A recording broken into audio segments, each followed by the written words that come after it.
Every morning, across a land scarred by generations of conflict, the sun still rises.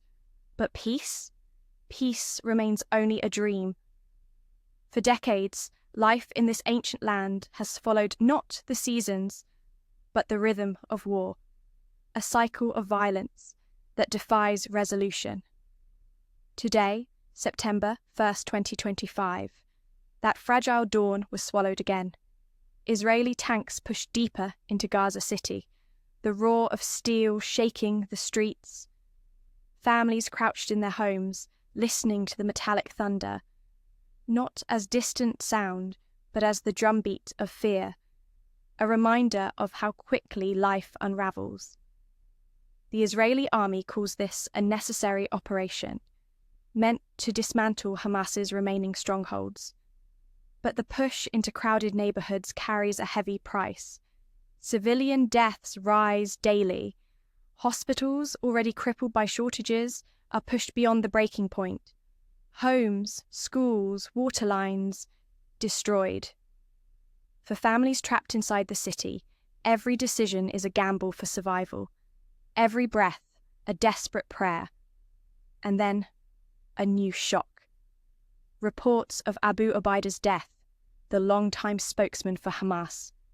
For years, his masked figure, his powerful words were the voice of the group. To Israel and its allies, his removal signals a possible turning point.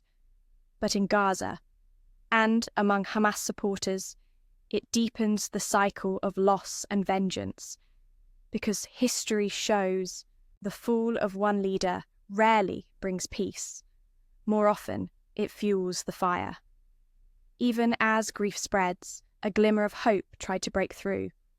A humanitarian flotilla set sail, loaded with food and medicine, even joined by climate activist Greta Thunberg.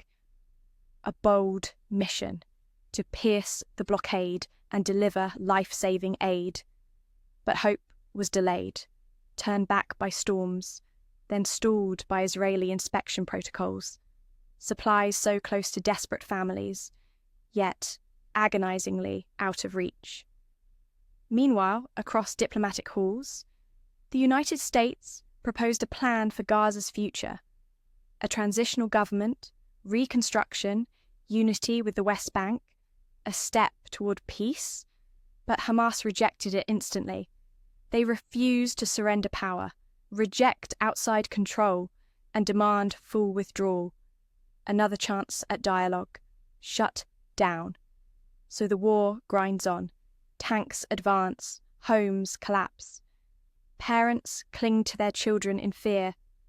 But still, the human heart beats. It beats with grief, with anger, yet also with stubborn hope. Hope for a day when children wake to laughter instead of explosions. When the only sound of drums is for celebration, not war. The story of September 1st, 2025 is not only politics and battle lines. It is a portrait of the human spirit, enduring, longing, refusing to let go of the dream of peace.